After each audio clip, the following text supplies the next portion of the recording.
There are jobs in construction right now because, number one, the economy is great. But you add to that what people call the silver tsunami. The baby boomers are retiring, and there is a major shortage in skilled labor. There's about a $70 billion expectation of construction that's going to come around in the next 2 to 3 years. Construction's one of those things that can't be outsourced. It's got to be done right here.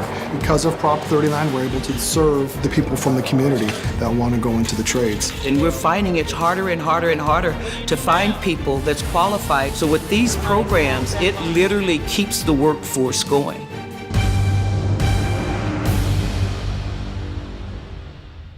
The MC3, or the Multi-Craft Core Curriculum, is a curriculum developed by the international unions of the building trades. This is what we're looking for when we get somebody ready for apprenticeship. A lot of us don't go to college, right? So, programs like this help people find real living wage jobs. The critical role of the building trades is to help ensure that these individuals are not just having a chance for a job, but they really have a chance for a career. Pre-apprenticeship programs are very useful in that it helps the students come to terms with what they're getting themselves into. So what we basically tell them, this is what you're going to be doing every single day for the next 30 years. Is this what you want to be doing?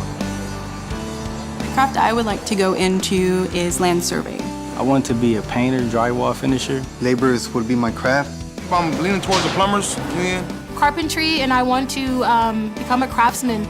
I want to actually start with finished work. It starts you off with the basics from the math, learning the different terminology with building and everything. Just learning stuff that I never knew existed. We walked past all these buildings. Everything's been built by construction workers, and just having the knowledge of how it starts.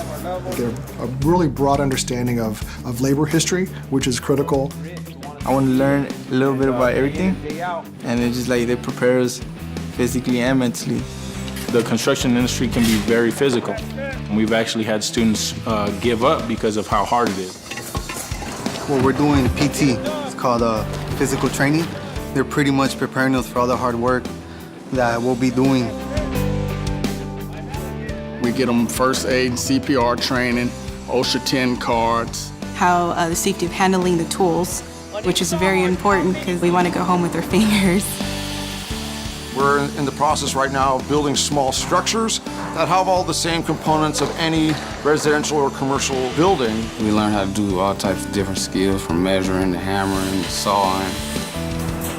We're out in the yard, we're grading, leveling, that's really cool. You guys are gonna have to give me the answer. I'm basically teaching them life skills. How to stay on a job, how to keep their jobs. Anything from showing up on time, having the proper tools, proper communication skills. How to work with other people, how to work in close proximity with somebody else. Brotherhood. We all look out for one another. We come to work together, we get to know each other, we go through pain together, we grow together.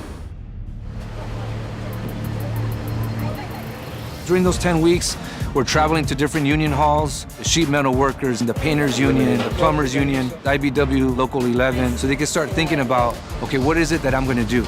Visit like today at LAX is super valuable. Our students actually get to see what a live job site looks like. They get to see how the symphony of crafts working together flows. They get to see the cool hardware, the cranes, the bulldozers, seeing people on lifts, seeing people on the roof, seeing just how exciting working in this industry actually can be. It's crazy. It's my first job site that I've ever visited where it was that extensive, that big, huge project. I'd like to see myself there.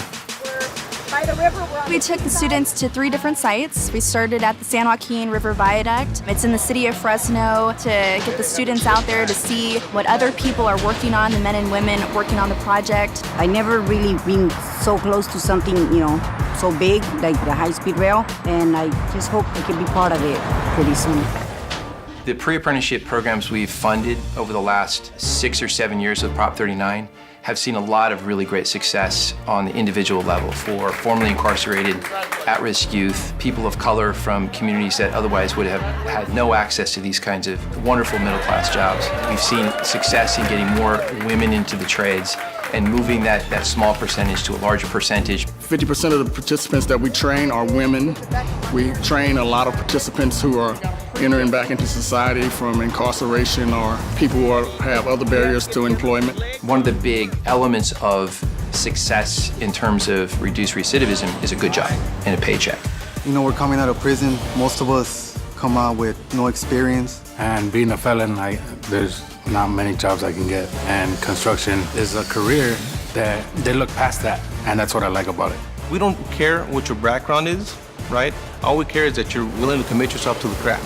Actually, the ones that's been incarcerated are the ones that are really the best students because they pay attention and they know what they have to go back to if they don't make it here. They actually believe in us, and that's what you need, people to believe in you and actually give you that second chance. But with this, they've taken a chance on me. So, you know, I'm gonna make them proud. I like to see our participants come through the program and then find themselves in a secure job where they have potential to grow, to see their confidence build from the beginning to the end of the program. It's great for the group that's in the class right now to see someone who's come through the program being successful and thinking to themselves, if they can do it, I can do it. To be honest, before I got to Richmond Bill, I was on a crash course. I was in and out of jail. I didn't believe I would ever have a job. I didn't believe in myself. Bill gave me the opportunity to go out and do something with my life, to change my life around. I wanted a career, and I knew going through the ARC boot camp, pre-apprenticeship boot camp would get me towards, a career instead of a job. Look what I'm doing now. Like, I'm working now. I was the first person that started working out the whole cohort, and everybody looked like, wow, like, he was the first person they grabbed. I went to the pre-apprenticeship, and now here I am working on a high-speed rail. It's like really cool once you get out here because it's like you're a part of something that's, it's kind of big. If we can build this model of access into really great jobs through pre-apprenticeship and apprenticeship training and get more people who most need jobs into good jobs, we can move the needle on poverty in the state. Because it's in everybody's best interest to give these folks an opportunity to succeed and provide for themselves. It changes the individual's life, but it affects their families and neighborhoods. For a lot of our students, this is life and death for them. This may be the last opportunity they get before something drastic happens in their lives. This is definitely a blessing for me to help me have a second chance at life, a future, to be able to provide for my family.